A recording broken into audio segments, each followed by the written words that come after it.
हाँ जी बच्चों, welcome back to our channel ASD mathematics, आपका चैनल अप्लाइड मैथ्स वाले बच्चों का चैनल। ठीक है जी।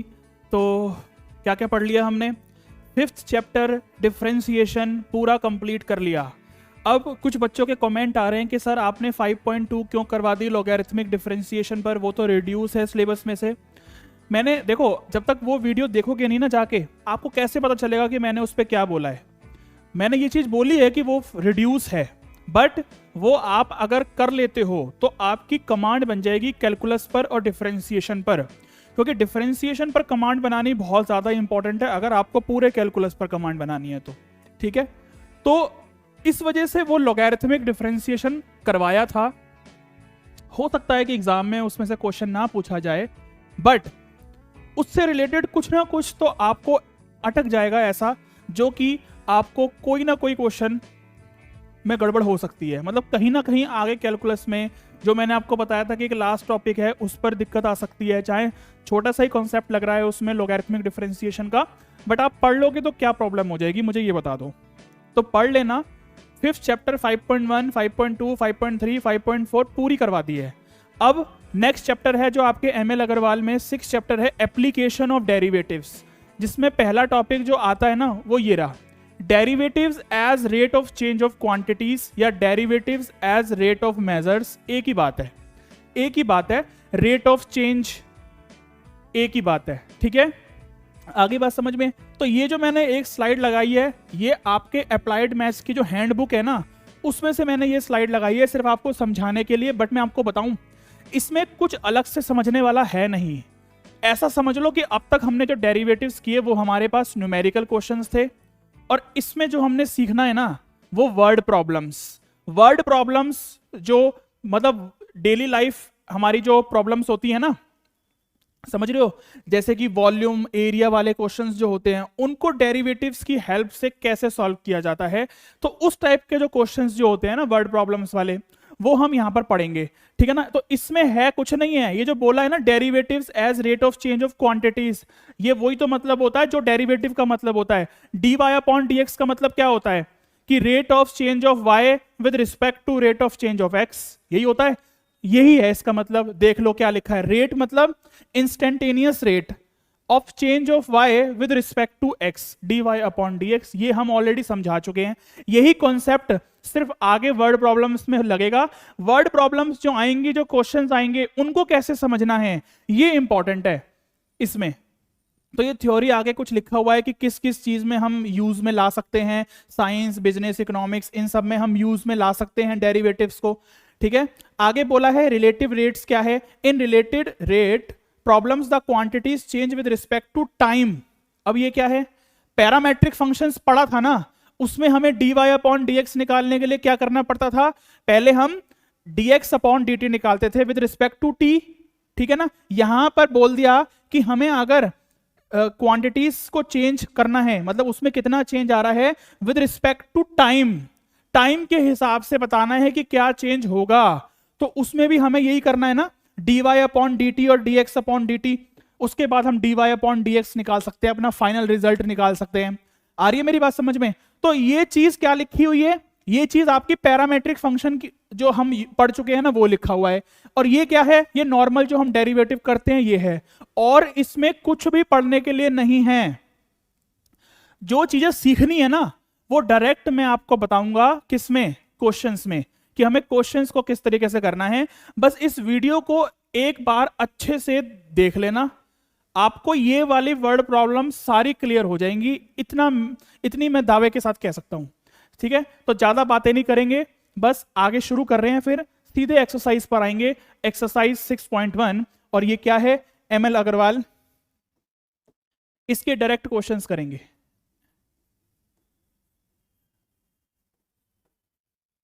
ठीक है, इसके डायरेक्ट क्वेश्चंस करेंगे। डिपेंड करेगा कि वीडियो की लेंथ कितनी जा रही है। अगर वीडियो की लेंथ ज्यादा बड़ी हो जाएगी तो हम 2 पार्ट में कर देंगे, नहीं तो एक पार्ट में ही पूरी की पूरी सॉल्यूशंस इसका 6.1 का डाल देंगे। बस आप बने रहो हमारे साथ, मजा आएगा बड़ा करने में, इन क्वेश्चंस को करने में बड़ा मजा आएगा। ठीक है ना, जो न्यूमेरिकल्स वाले क्वेश्चंस किए थे ना, जितना मजा उसमें आया था उससे ज्यादा मजा इसमें आएगा। तो सॉल्यूशन से स्टार्ट करते हैं।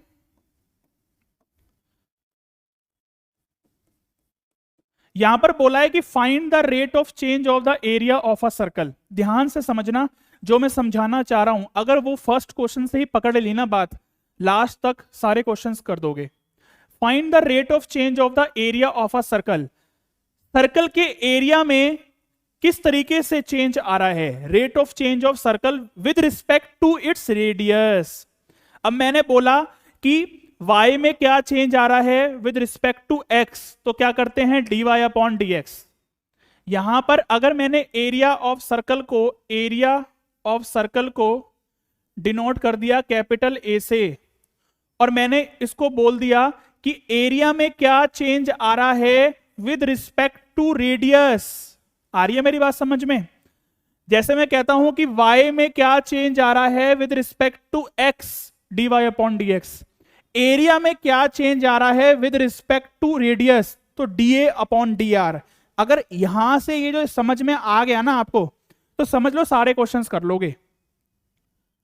अब हमें यही फाइंड करना है, dA अपॉन dr ही फाइंड करना है। Find the rate of change of the area of a circle with respect to its radius when the radius is 6 centimetre. जब रेडियस हमें 6 सेंटीमीटर दे रखी हो, तो अगर हम एरिया ऑफ सर्कल निकाल रहे हैं उसमें क्या चेंज होगा विद रिस्पेक्ट टू रेडियस। आ गई मेरी बात समझ में? तो यहां पर आपको कुछ बेसिक छोटे छोटे फॉर्मूलेस जो ज्योमेट्री में यूज होते थे वो आपको लर्न होने चाहिए। एरिया ऑफ सर्कल क्या होता है, पाई आर स्क्वायर। मैंने क्या किया, दोनों को डिफरेंशिएट कर दिया। यहां पर मैं दोबारा लिख रहा हूं, अब मैं दोनों सबको डिफरेंशिएट कर रहा हूं, differentiate with respect to radius. तो ये हो जाएगा dA upon dr equal to में, इसको अगर मैं करूंगा तो पाई कांस्टेंट है, d upon dr r square, क्योंकि मैं डिफरेंशिएट कर रहा हूं विद रिस्पेक्ट टू r, ठीक है ना।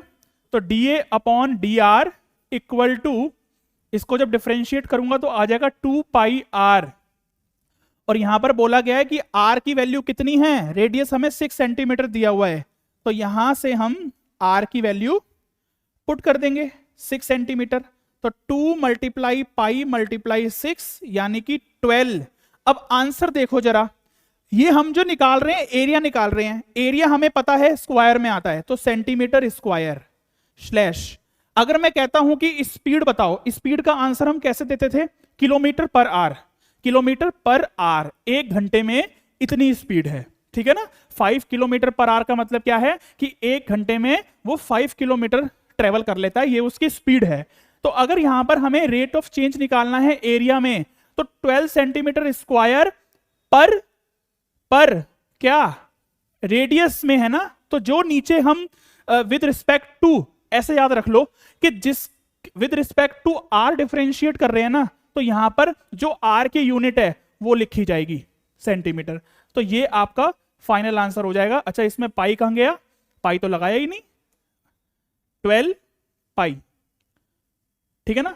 पाई की वैल्यू पुट करने की जरूरत नहीं है, अगर क्वेश्चन में दे देगा कि पाई की वैल्यू पुट करो तो कर देना, नहीं तो आंसर पाई की वैल्यू में छोड़ देना। फटाफट बुक में से आंसर मैच करो और बताओ कि सही है, और फिर आगे चलते हैं। और आ गया होगा समझ में। मैंने ये पहला क्वेश्चन आपको बहुत ही इजी तरीके से समझा दिया। ऐसे ही बढ़िया बढ़िया से हमें क्वेश्चंस करने हैं, बस यही चीज इसमें समझनी है। लॉजिक इसमें क्या लग रहा है, सिर्फ डिफरेंशिएशन का ही तो लॉजिक लग रहा है, और कुछ इसमें नया कुछ नहीं सीखा हमने, ठीक है ना। तो यही चीज हमने फॉलो करनी है, बस डिफरेंशिएट विद रिस्पेक्ट टू क्या करना है ये समझना है, और क्वेश्चन में क्या निकालना है हमें ये समझना है बस। अगर इतना समझ में आ गया तो आप 6.1 के सारे क्वेश्चंस कर सकते हो। मतलब इस टाइप के कोई भी क्वेश्चंस अगर एग्जाम में आ जाते हैं वर्ड प्रॉब्लम के, तो आप कर सकते हो, ठीक है। चलें आगे, सेकंड क्वेश्चन पर आ जाओ। क्वेश्चन को रीड करो, आपकी बुक में ऑलरेडी सारे क्वेश्चंस लिखे हुए हैं। If the radius of a circle is increasing at the rate of 0.7 centimetre पर सेकेंड, रेडियस इंक्रीज हो रहा है, इसका मतलब चेंज आ रहा है रेडियस में 0.7 सेंटीमीटर पर सेकेंड। अब ध्यान से समझो, 0.7 सेंटीमीटर पर सेकेंड, इसका मतलब यहां पर सेकेंड लिखा है, तो इसका मतलब ये with respect to t, time, second का मतलब टाइम हो गया ना, मिनट हो, आर हो, सेकेंड हो, टाइम हो, इसका मतलब टाइम में चेंज हो रहा है, मतलब समझ रहे हो कि रेडियस में चेंज हो रहा है विद रिस्पेक्ट टू टाइम, यही बोला है। If the radius of a circle is increasing, radius जो है सर्कल की वो इंक्रीज हो रही है विद रिस्पेक्ट टू टाइम। ध्यान से समझना ये वाली बात। इसका मतलब ये मुझे क्या गिवन होगा, D R upon D T, ये मुझे ये गिवन है। सर कैसे गिवन है, देखो radius of a circle is increasing, increasing मतलब ये एग्जैक्ट वैल्यू थोड़ी है रेडियस की, ये तो वो कह रहा है कि रेडियस इंक्रीज हो रहा है या डिक्रीज हो रहा है, रेट ऑफ चेंज है ना ये, इंक्रीज होना या डिक्रीज होना। तो इंक्रीज है तो पॉजिटिव आएगा, अभी डिक्रीज वाला केस आएगा तो उसमें बता दूंगा, हम नेगेटिव साइन ले लेते हैं, बस ज्यादा कोई फर्क नहीं है। याद रखो मैंने यहां पर टी क्यों लिखा है, क्योंकि आंसर इसका 0.7 सेंटीमीटर पर सेकंड है, और ये सेकंड क्या होता है, टाइम होता है, तो विद रिस्पेक्ट टू टाइम तो dt, तो इसका मतलब ये मुझे दिया हुआ है रेडियस में चेंज हो रहा है विद रिस्पेक्ट टू टाइम। ये 0.7 सेंटीमीटर पर सेकंड जो लिखा हुआ है, ये रेडियस मत ले लेना, ये रेडियस में चेंज दे रखा है, हमें क्वेश्चन में गिवन दे रखा है। आ गई मेरी बात समझ में? तो ये चीजें समझने वाली है, बहुत ध्यान से समझाऊंगा कि अगर आपने ये वाली क्लास पूरी फॉलो कर ली ना तो आपको बड़ा मजा आ जाएगा। आपके अपने फ्रेंड्स के साथ भी शेयर कर देना इसको कि हाँ ये कितना बढ़िया समझ में आ गया, अब तो कोई भी क्वेश्चन हम कर सकते हैं। बस आपको लॉजिक मैंने बताया ना, क्वेश्चन को ध्यान से पढ़ना है हमें, बस क्या गिवन है, मतलब कैसे डिफरेंशिएट कर रहे हैं, विद रिस्पेक्ट टू क्या डिफरेंशिएट कर रहे हैं। यहां पर क्वेश्चन में कहीं नहीं बोला हुआ कि with respect to time differentiate करना है, जैसे इसमें बोला हुआ था विद रिस्पेक्ट टू रेडियस। यहां पर हमें इस चीज से पता चल गया कि ये जो रेडियस में चेंज दे रखा है विद रिस्पेक्ट टू टाइम दे रखा है। Okay, at what rate is it circumference increasing, वो कह रहा है कि सर्कमफेरेंस इंक्रीज हो रहा है सर्कल का, किस रेट से इंक्रीज हो रहा है, क्या चेंज आ रहा है उसके, वो निकालना है। तो एक्चुअल में अगर सर्कमफेरेंस को मैं c से डिनोट कर दूं तो dc अपॉन dt निकालना है। अब याद रखो सर्कमफेरेंस में भी वो पूछ रहा है कि क्या इंक्रीज हो रहा है, तो जो हमने यहां पर लिया था ना with respect to t differentiate, यहां पर भी वही लेना है कि विद रिस्पेक्ट टू टी, यानी कि सर्कमफेरेंस में क्या चेंज हो रहा है विद रिस्पेक्ट टू टाइम। यहां पर बोल दिया कि इंक्रीज हो रहा है, बट किस रेट से इंक्रीज हो रहा है ये निकालना है हमें। क्लियर है? आओ कैसे निकालेंगे। सर्कमफेरेंस का फॉर्मूला होता है 2 पाई आर, डिफरेंशिएट कर दो with respect to time, t मतलब यहां पर टाइम है, तो dc अपॉन में dt इक्वल टू 2 पाई, तो कांस्टेंट है बाहर आ जाएगा। अब r को अगर मैं डिफरेंशिएट करूंगा ना विद रिस्पेक्ट टू टाइम तो dr अपॉन dt होता है। इस वाले क्वेश्चन में हमने विद रिस्पेक्ट टू r ही डिफरेंशिएट कर रहे थे, तो यहां पर हमने डायरेक्ट जैसे x स्क्वायर का डिफरेंशिएट होता है वैसे ही r स्क्वायर का डिफरेंशिएट कर दिया, क्योंकि विद रिस्पेक्ट टू r ही डिफरेंशिएट कर रहे थे। यहां पर with respect to time differentiate करना है दोनों तरफ, तो इसका मतलब 2 पाई तो कांस्टेंट बाहर आ गया, ये r क्या है, एक वेरिएबल है, इसको डिफरेंशिएट करेंगे तो dr अपॉन dt, जैसे y है y को डिफरेंशिएट करते हैं विद रिस्पेक्ट टू x तो dy अपॉन dx लिखते हैं, यहां पर r को डिफरेंशिएट कर रहे हैं विद रिस्पेक्ट टू t तो dr अपॉन dt आ गया। सिंपल बात है।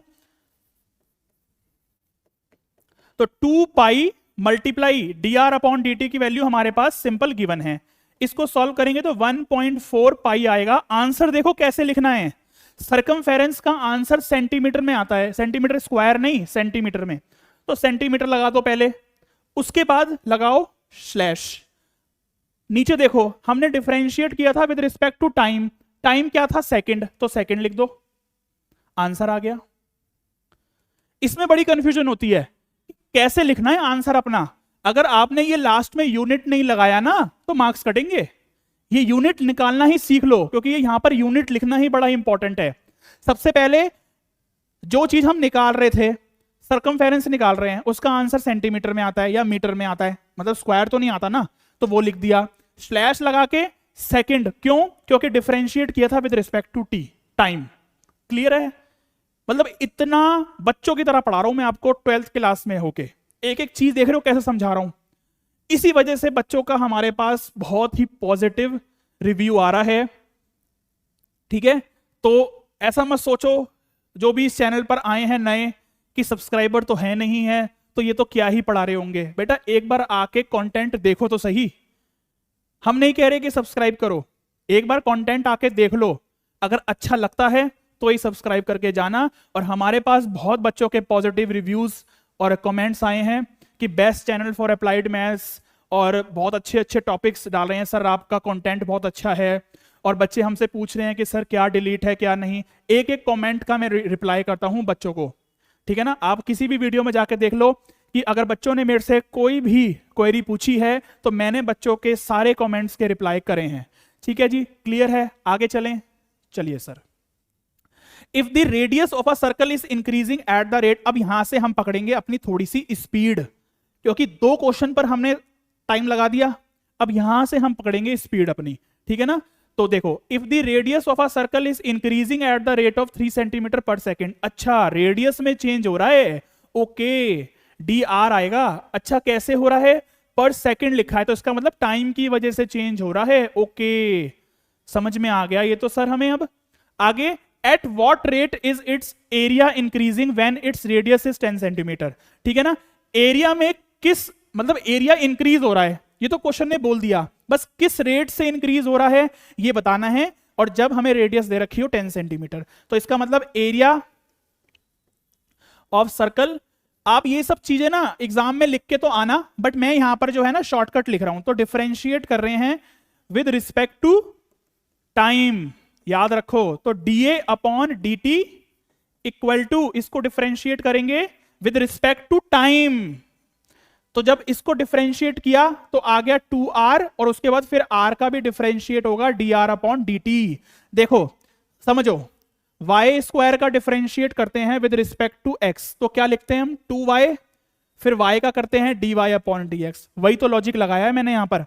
r स्क्वायर का डिफरेंशिएट किया 2r आया, फिर r का दोबारा डेरिवेटिव नहीं होगा क्या, dr upon dt, with respect to t कर रहे हैं ना हम, क्लियर है ये। अब आ गई होगी मेरी बात समझ में। अब देखो यहां पर हमें dA अपॉन dt तो निकालना ही है, ठीक है ना। एरिया में क्या चेंज आ रहा है वही वो पूछ रहा था। अब r की वैल्यू हमें क्वेश्चन में गिवन है, क्वेश्चन में गिवन है r की वैल्यू, तो r की वैल्यू क्वेश्चन में पुट कर दो भाई, कितनी है 10, तो pi into 2 into 10 into dr upon dt की वैल्यू भी हमें कितनी गिवन है, यूनिट लास्ट में लिख देना चाहें तो ये आ जाएगा 10 टू जा 20, 23 जा 60 पाए। अब आंसर देखो, एरिया की यूनिट क्या होती है, सेंटीमीटर स्क्वायर पर सेकंड, क्योंकि with respect to time change कर रहे हैं, क्लियर है। देख रहे हो कितने छोटे छोटे से क्वेश्चन है, बट मजेदार है, करने में बड़ा मजा आ रहा है, ठीक है ना, क्लियर है। आगे चलें, बोलो जल्दी, आंसर मैच करते रहना आप। अगर कुछ आपको ऐसा लगता है कि आंसर में कोई गड़बड़ है तो आप हमें बताना, ठीक है जी। चलें आगे। If the sides of a square are decreasing, देखो यहां पर इंक्रीजिंग था, यहां पर भी इंक्रीजिंग था, तो हमने यहां पर साइन नहीं लगाया, इसका मतलब पॉजिटिव वैल्यूज थी। यहां पर बोल दिया डिक्रीजिंग, तो वैल्यू नेगेटिव लेनी है, बस इतना फर्क है। If the sides of a square, square की साइड क्या होती है, चारों बराबर होती है ना, तो हम क्या लिखेंगे कि side of a square are decreasing हो रहा है at the rate of 1.5 centimetre पर सेकेंड, टाइम की वजह से ही चेंज हो रहा है, किसमें, साइड में। तो अगर मैं साइड को एस से रिप्रेजेंट कर रहा हूं, ठीक है ना, आप ये सब लिख देना कैसे, कि साइड्स ऑफ अ स्क्वायर, या लेट कर लो कि let side of a square be a ले लो, स्मॉल ए, जैसे लेना चाहते हो वैसे ले लो, एस लेना चाहते हो एस ले लो, मान लो एस ले लिया मैंने, चलो। अब यहां पर बोला है कि side of a square decreasing, हमें ये with respect to time change दे रखा है, साइड में कितना, -1.5 सेंटीमीटर पर सेकेंड। सर माइनस क्यों लगाया, डिक्रीजिंग हो रहा है, देखो जो साइड में चेंज हो रहा है ना वो डिक्रीजिंग हो रहा है, डिक्रीजिंग रेट से चेंज हो रहा है, 1.5 सेंटीमीटर पर सेकेंड। क्वेश्चन में आपको प्लस या माइनस का साइन लगा के नहीं मिलेगा, आपको खुद से लगाना है। डिक्रीजिंग है तो माइनस लगा देना, और इंक्रीजिंग है तो ऑलरेडी प्लस का, इंक्रीजिंग मतलब प्लस होता है, बस सिंपल सी बात है। At what rate is its perimeter decreasing, perimeter भी डिक्रीज हो रहा है, किस रेट से हो रहा है वो बताना है। तो पेरीमीटर ऑफ स्क्वायर क्या होता है? 4 मल्टीप्लाई साइड, डिफरेंशिएट कर दो विद रिस्पेक्ट टू क्या? टाइम। तो डीपी अपॉन, अब मैंने पेरीमीटर को शॉर्ट में लिख दिया p, with respect to time equal to, यहां पर डिफरेंशिएट करेंगे तो 4 तो कांस्टेंट है, बाहर आ जाएगा, एस को डिफरेंशिएट करेंगे विद रिस्पेक्ट टू टाइम तो ये आ जाएगा। यहां से 4 multiply D S upon D T की वैल्यू हमें लिखी हुई है -1.5, इसको सॉल्व करेंगे तो कितना आएगा? 1.5 की मल्टीप्लाई कर दो 4 में, कितना आएगा? 6 आ जाएगा। 6 ये आ गया आपका क्या? पेरीमीटर में चेंज आ गया with respect to time. Answer कैसे दें? अच्छा सर पेरीमीटर है तो पेरीमीटर का आंसर तो हम सेंटीमीटर में लिखते थे, पर टाइम 6 सेंटीमीटर पर सेकेंड, ठीक है ना, क्योंकि सेकंड क्वेश्चन में गिवन था माइनस का। ये तो आ गया आपका ये आंसर। आप फाइनल आंसर कैसे लिखोगे? आप लिखोगे कि perimeter is decreasing at the rate of 6 centimetre पर सेकेंड, ठीक है ना। अब यहां पर हमने लिख दिया ना कि perimeter is decreasing at the rate of 6 centimetre पर सेकेंड। देखो -6 सेंटीमीटर पर सेकेंड आ रहा था, हमने यहां पर डिक्रीजिंग वर्ड यूज कर दिया, ठीक है ना। तो फाइनल आंसर ऐसे देना है। ये मत करना कि perimeter is decreasing at the rate of -6 point, नहीं, हमने यहां पर डिक्रीजिंग वर्ड यूज कर दिया ना, तो बस यहां पर हमें सिर्फ नंबर लिखना है, प्लस या माइनस का साइन यहां पर लगा देना, बस वहां पर नहीं लगाना। क्लियर है ये क्वेश्चन? मजेदार क्वेश्चन है, मजा आ गया क्या? बिल्कुल सर मजा आ गया। आगे चलें। If the sides of a square are decreasing at the rate of this, अच्छा सर ये भी तो डिक्रीज ही हो रहा है, तो बस वही काम करो कि let the side of a square be s. अब मैं वो लाइन नहीं लिख रहा, देखो सेम टू सेम ही तो है, यही तो लाइन है, ऐसे ही लिखनी है आपको, ठीक है ना। तो देखो अब 12th क्लास में हो, 1-2 लाइन वर्ड प्रॉब्लम में तो आप लिख सकते हो ना, और लास्ट में इस तरीके से भी आंसर आप लिख के आ सकते हो वर्ड प्रॉब्लम का। 12th क्लास में हो यार, इतना तो काम कर सकते हो आप। फिर भी मैंने आपको करवा दिया। अब मैं ज्यादातर क्वेश्चन में प्रेजेंटेशन पर ध्यान नहीं दे रहा, आपको समझाने पर ध्यान दे रहा हूं, तो प्रेजेंटेशन आप कर लोगे, मुझे इतना भरोसा है आप पर। If the side of a square are decreasing, तो इसका मतलब ds अपॉन dt दे रखा है। सर नीचे dt क्यों लिखा? क्योंकि देख लो टाइम में ही हमारे पास क्या है, चेंज हो रहा है। At what rate is its area decreasing, area भी डिक्रीज हो रहा है स्क्वायर का। When its side is 8 centimetre, side दे रखी है हमें 8 सेंटीमीटर, ओके। तो देखो एरिया क्या हो जाएगा,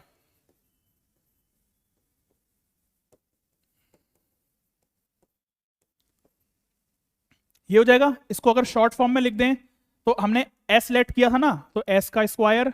अब डिफरेंशिएट कर दो विद रिस्पेक्ट टू टाइम ही करना है इसमें भी, तो dA अपॉन dt, इसमें जब डिफरेंशिएट करोगे तो 2 आ जाएगा बाहर, उछल के आ जाएगा बाहर, और s पावर रूल लग रहा है, पावर रूल, x का स्क्वायर 2x होता है, ऐसे s का स्क्वायर 2s, और with respect to t differentiate करने हैं, तो ds अपॉन dt।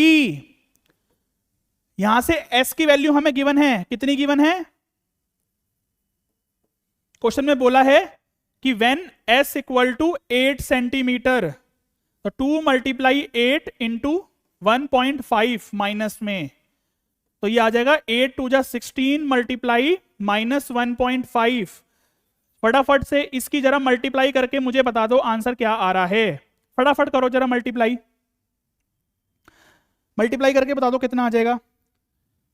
ये पॉइंट हटा, नीचे 10 आ गया, और 5 से कट गया तो 3/2 आ गया, 2 से ये कट गया 8 आ गया, और 8 3 जा 24 आ गया। ओके 24 आ गया।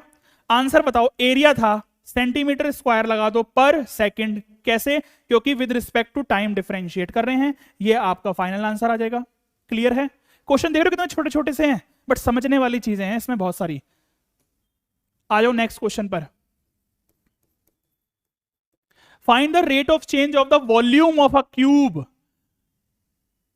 वॉल्यूम ऑफ अ क्यूब पता है ना, उसमें क्या रेट ऑफ चेंज आ रहा है with respect to its edge.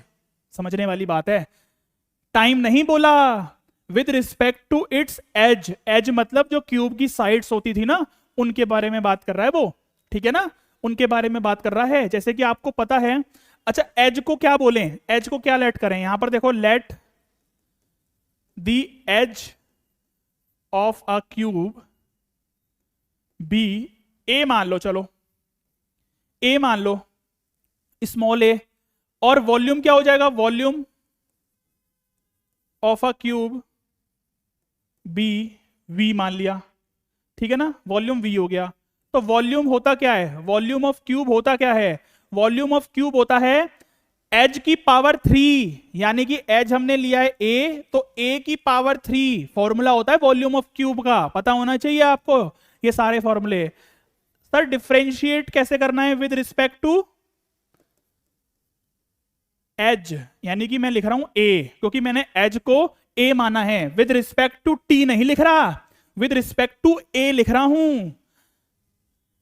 तो डीवी अपॉन में डी ए, नीचे लिखा मैंने ए, क्योंकि with respect to A differentiate करना है वॉल्यूम को, इसको डिफरेंशिएट करेंगे तो 3a स्क्वायर आ गया। सर यहां पर क्या दोबारा लिखें डी ए अपॉन कुछ समथिंग, नहीं, ए को ही तो डिफरेंशिएट, इसको ही तो डिफरेंशिएट कर रहे हैं विद रिस्पेक्ट टू ए, जैसे कि x की पावर 3 को डिफरेंशिएट कर रहे हो विद रिस्पेक्ट टू x, तो कैसे लिखेंगे 3x स्क्वायर, वही तो लिखा है 3a स्क्वायर। बेटा वेरिएबल ही तो चेंज है, लॉजिक तो वही लग रहा है जो पढ़ के आए हैं हम।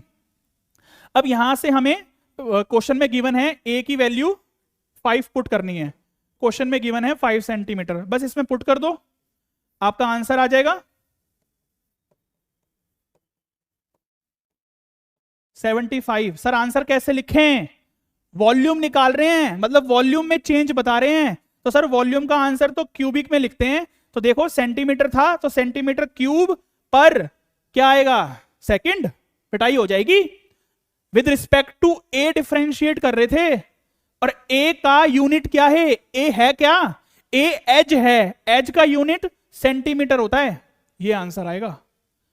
सर अब आ गई बात समझ में, ये जो लास्ट में यूनिट लिखना था ना, इसमें अभी भी कंफ्यूजन हो रही थी, बट अब आ गई बात समझ में, ऐसा ही सोच रहे हो ना, चलो तो अगर आ गई है समझ में तो बहुत ही बढ़िया बात है, ठीक है ना, हमारा पढ़ाया हुआ अगर आपको समझ में आ जाता है तो इससे अच्छी बात क्या हो सकती है हमारे लिए।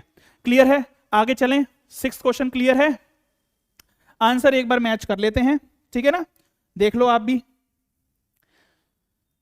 वेरिएबल आप कुछ भी ले सकते हो, उसकी टेंशन मत लो, ऊपर लिख के दिखा देना, आंसर यहां पर लिख के दिखाना चाहते हो तो लिख दो कि वॉल्यूम जो चेंज हो रहा है वॉल्यूम में, कि volume of a cube with respect to edge is 75 centimetre cube पर सेंटीमीटर। क्लियर है, एक लाइन में लिखना है आंसर यार, स्टेटमेंट में लिख लेना बस, उसमें क्या है।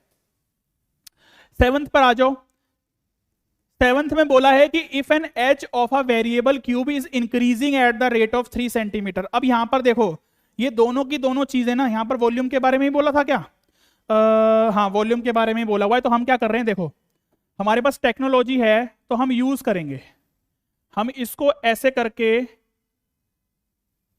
उठाएंगे, ये तो उस तरफ कैसे लेके आएंगे पता नहीं बेटा, कैसे लेके आएंगे बाद में देखेंगे इसको, अभी तो पता नहीं चल रहा, आपको पता है तो बताना कि कैसे लेके जाएं उसको। नेक्स्ट स्लाइड पर दोबारा से लिख लेते हैं फिर, बाकी तो आपको पता ही है कि क्या लिखना है, कि let the edge of a cube be a, और यहां से volume of a cube be V. क्या बोला है कि if an edge of a variable cube is increasing, increasing हो रहा है, एज मतलब ये जो ए है ये इंक्रीजिंग हो रहा है 3 सेंटीमीटर पर second with respect to time. यहां पर बोला था कि वॉल्यूम में चेंज बताना है with respect to its edge, तो नीचे डी ए लिखा, यहां पर क्वेश्चन में बोला है 3 सेंटीमीटर पर सेकेंड, तो यहां पर जो चेंज आया है, इंक्रीजिंग हुआ है, जो रेट में चेंज हुआ है वो विद रिस्पेक्ट टू टाइम हुआ है 3 सेंटीमीटर पर सेकेंड, ठीक है जी। इंक्रीजिंग है तो पॉजिटिव लिखा है हमने। At what rate is its volume increasing, volume increasing हो रहा है, तो वॉल्यूम का फॉर्मूला वही सेम, ए की पावर 3। अब देखो ध्यान से समझो, डिफरेंशिएट कर रहे हैं यहां पर विद रिस्पेक्ट टू टाइम, तभी यहां पर हम लिखेंगे अब dv अपॉन में dt इक्वल टू, जब इसको डिफरेंशिएट करेंगे विद रिस्पेक्ट टू टाइम तो नॉर्मल इसका डिफरेंशिएशन क्या होता है 3a स्क्वायर, और उसके बाद a का दोबारा से डिफरेंशिएट डेरिवेटिव होगा with respect to time. Sir अब तो क्लियर हो गया ये। यहां पे इसको आगे कंटिन्यू करते हैं, तो 3a स्क्वायर, यहां पर देखो वैल्यू दी हुई है एज की, a की वैल्यू यहां पर 10 सेंटीमीटर हमें गिवन है, जो हमने लेट किया है ना एज को a when its edge is 10 centimetre, कि रेट में वॉल्यूम के रेट में क्या चेंज हो रहा है कि जब एज हमें 10 सेंटीमीटर गिवन हो, बस यहां पर पुट कर दो, और dA अपॉन dt की वैल्यू भी हमें यहां पर गिवन है, पुट कर दो। इसको सॉल्व करेंगे तो 900 आएगा, चेक कर लो 900 आएगा। यूनिट कैसे लगाओगे, यहां पर देखो ऊपर वॉल्यूम है, यहां से लगा लो, ऊपर वॉल्यूम है, वॉल्यूम कैसे लिखते हैं हम ऐसे, नीचे क्या है टाइम है,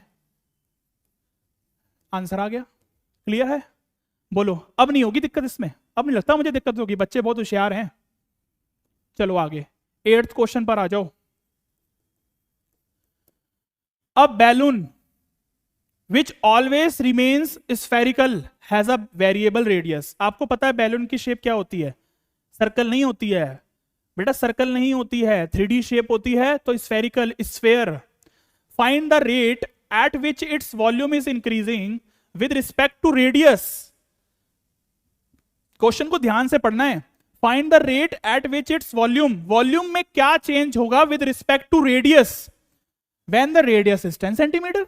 ठीक है जी, तो निकालना क्या है हमें निकालना है dv अपॉन में डी आर, रेडियस की वजह से चेंज है ना, तो ये हमें फाइंड करना है। अब यहां पर वही है कि लेट कर लेना कि radius of a spherical balloon r और volume of a spherical balloon v, बस सेम वैसे ही तो है। अब यहां पर देखो कि वॉल्यूम ऑफ स्फेयर क्या होता है 4/3 पाई r क्यूब, ये फॉर्मूला होता है। सर ये फॉर्मूलेस तो हमें 10th में याद नहीं हुए, तो अब कैसे करें, 10th तक ही हमें याद नहीं हुए बेटा, करने पड़ेंगे आपको, कोई ऑप्शन नहीं है। तो डिफरेंशिएट कर दो विद रिस्पेक्ट टू, ये बहुत इंपॉर्टेंट होता है, ये देख रहे हो मैं हर क्वेश्चन में लिख रहा हूं क्योंकि ये चीज इंपॉर्टेंट है। अब हर क्वेश्चन में हम डिफरेंशिएट करते हैं जब अलग अलग, with respect to T, with respect to radius, with respect to edge, कुछ भी क्वेश्चन में बोल सकता है। यहां पर अब ये नहीं है कि हर बार dy अपॉन dx निकाल रहे हैं तो हम डेरिवेटिव कर रहे हैं विद रिस्पेक्ट टू x, नहीं, यही तो कमाल है एप्लीकेशन ऑफ डेरिवेटिव चैप्टर में। तो तभी मैं यहां पर देख लो हर बार लिख रहा हूं हर क्वेश्चन में, इसको डिफरेंशिएट करना है with respect to radius, question ने बोला है, ये तो क्वेश्चन ने डायरेक्ट बोल दिया। तो dv अपॉन में dr, जब वॉल्यूम को डिफरेंशिएट करेंगे तो dv अपॉन में dr with respect to r, जब इसको डिफरेंशिएट कर रहे हैं तो 4/3 पाई तो आ गया कांस्टेंट, d अपॉन dr कर रहे हैं r क्यूब का, लिख के दिखा दिया आपको मैंने कि r क्यूब का डिफरेंशिएट कर रहे हैं, को डिफरेंशिएट कर रहे हैं विद रिस्पेक्ट टू r ही, क्योंकि विद रिस्पेक्ट टू r ही तो कर रहे हैं चेंज, मतलब डिफरेंशिएट कर रहे हैं दोनों, बोथ साइड। तो इसका फॉर्मूला हो जाएगा, मतलब वही, इसको डिफरेंशिएट करेंगे तो 3r स्क्वायर। अब ये मत कहना सर यहां पर क्या dr अपॉन dt लिखें, अरे नहीं भैया नहीं, यहां पर dr अपॉन dt नहीं होगा, विद रिस्पेक्ट टू r ही तो डिफरेंशिएट कर रहे हैं। तो जब इसको नॉर्मल डिफरेंशिएट करेंगे तो 3r स्क्वायर ही तो लिखेंगे यार, 3 से 3 कट गया, r की वैल्यू क्वेश्चन में बोल दी है 10 सेंटीमीटर, वो यहां पर पुट कर देंगे, बस 4 पाई मल्टीप्लाई 10 की पावर 2, तो ये आ जाएगा 400 पाई। सर आंसर कैसे लिखें, सर हम बताएं क्या, बताओ सर। ऊपर वॉल्यूम आ रहा है तो आंसर आ जाएगा सेंटीमीटर क्यूब पर, नीचे आर है, सर नीचे रेडियस आ रहा है और रेडियस की यूनिट सेंटीमीटर होती है, मीटर या सेंटीमीटर जो भी क्वेश्चन में गिवन होगा उस तरीके से हमें लिखना है, तो ये आपका फाइनल आंसर होगा। क्लियर है जी, आगे चलें क्या, हाँ सर आगे चलो, बोलो चलें आगे, क्लियर है इतना, हाँ सर बिल्कुल क्लियर है। 9th क्वेश्चन पर आ जाओ।